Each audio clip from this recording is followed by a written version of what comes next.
We landed in Yerevan, Armenia super early in the morning and immediately started exploring. There's a huge wine bottle outside. Fun.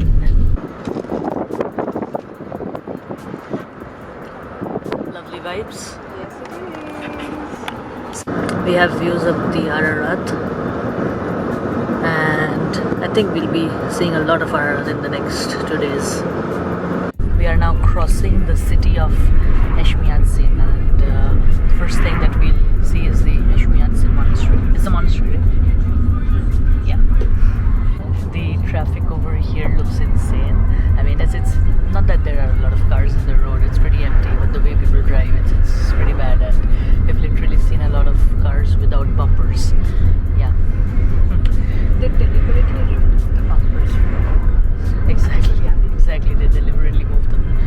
Yeah, and this cab we booked along with our chauffeur using Khor Virap. We'll provide the link in the description box below. So it's pretty nice in this part of the world if you don't want to drive but you want a car. Google Translator to the rescue again, because our chauffeur doesn't speak English. Not even a word. Etchmiadzin Cathedral is the spiritual center of the Armenian people and the administrative center of the Armenian Apostolic Church dating back to the 4th century and is reckoned as the oldest Christian cathedral in the world. As a result of renovations and restorations over a period of many centuries, Etchmiadzin Cathedral's exterior is a mix of Armenian architectural and artistic styles. Located near the capital of Yerevan, this area is composed of the mother cathedral of the entire Armenian Church, monastery and monastic brotherhood, residence of the Catholicos of all Armenians, various religious and cultural institutions. So there's renovation going on inside, actually a lot of scaffoldings and everything inside, so you can't go inside as of July 2023, maybe later on when you visit. Anyways, from the outside, the complex is pretty cool. The cathedral looks really old. The complex is pretty huge. A nice looking lamppost. And the views of the Ararat was very nice, right? Yes. Armenia is definitely not known for good roads, but for sure they are known to have roads with good views. From the Etchmiadzin Monastery, we drove towards Khor Virap, enjoying marvelous views of Mount Ararat. There are some souvenir shops right outside the parking lot of Khor Virap. We're trying to figure out where we can use the washroom. Seems like it's up there. Looks like it's just a 5 minutes hike up from the parking lot. The area looks big, it's pretty, the views are really nice. There's a nice pay and use toilet over here. 100 AMD to use it. You get a nice view of the mountain. I wonder if you can see the mountain while peeing. Entering Khor Virap. That had to be one of the most scenic peeings ever. Khor Virap Monastery is a place of pilgrimage and a holy site for the Armenian Apostolic Church. The history of this site dates back to a pagan temple which stood here for centuries before Christ's birth. The name Khor Virap means deep pit, named after the prison where Saint Gregory the Illuminator was held for 13 years. When he was released later and consequently the Armenians adopted the Christianity, this site of Khor Virap gained significant religious importance. Entering the chapel near the altar is a stairway to the right which leads down to the 6-meter pit where Gregory was kept for 13 years.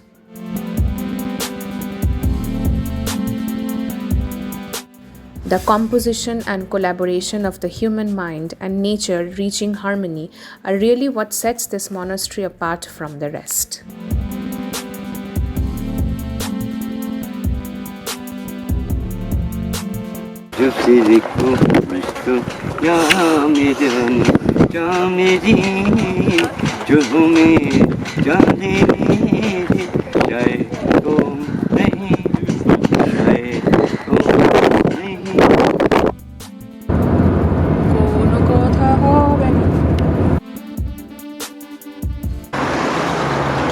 A little break, a photo break, let's say, near Khachik.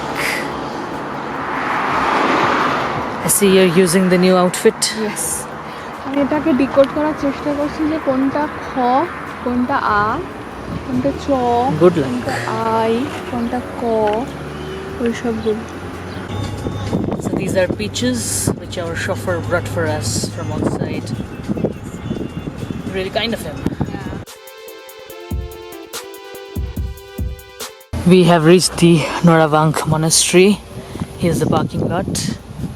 Look at the views from the parking lot. Located 122 kilometers away from Yerevan in a narrow gorge made by the Maghu River and perfectly blended in the surrounding nature, Noravank Monastery is undoubtedly Armenia's most marvelous religious site. The sharp red cliffs around this monastic complex enhance the beauty and add to the sense of seclusion and spiritual contemplation associated with the monasteries. The location of this Noravank Monastery is exquisite, right? The surroundings, they remind us of the Grand Canyon. I think the beauty is enhanced because of the rugged surroundings, right? The most magnificent building of this monastery is the two-storied St. Zvartnots church. The semi-basement first floor of the church serves as the tomb of the Orbelian family, and above the tomb on the second floor is a cross-shaped chapel, where the carvings and images on the outside of both the churches are truly spectacular. The 13th century monastic complex was once a well-developed and prospered spiritual and educational center, and includes several other structures like the ruins of Academia, the oldest church of St. Carapet, the 13th century St. Stephen Church, couple of 18th century chapels, and dozens of khashkars or cross stones. Many famous scholars, thinkers, and figures of medieval Armenia have lived and studied at Noravank, including Momik, a prominent figure in the medieval Armenia's cultural and literary life. There is also a small museum on the grounds where one can observe some of the works by Momik, whose works continue to be studied and admired even today. Alright, let's go, yalla. So one last stop before heading to Yerevan. It's called the Zvarnots Cathedral. Located between Yerevan and the holy city of Etchmiadzin, Zvartnots Cathedral is said to be built by Nerses III on the site where it was believed that Saint Gregory the Illuminator converted King Tiridates III to Christianity. The entire structure is circular with a cross-shaped chamber in the middle estimated to be around 40 meter high, columns with Ionic capitals decorated with eagles bearing resemblance to typical structures of Roman and Byzantine empires. Beside these ruins, there is a beautiful Zvartnot museum where one can find fascinating artifacts and historical remains. The cathedral is believed to have been destroyed in an earthquake in the 10th century, after which it was forgotten for many centuries until it was finally excavated in the early 1900s. Now we are going to head to our hotel. Yeah, it was a very long day. Thank you for watching this video. Stay tuned for more videos in our Armenia series shortly.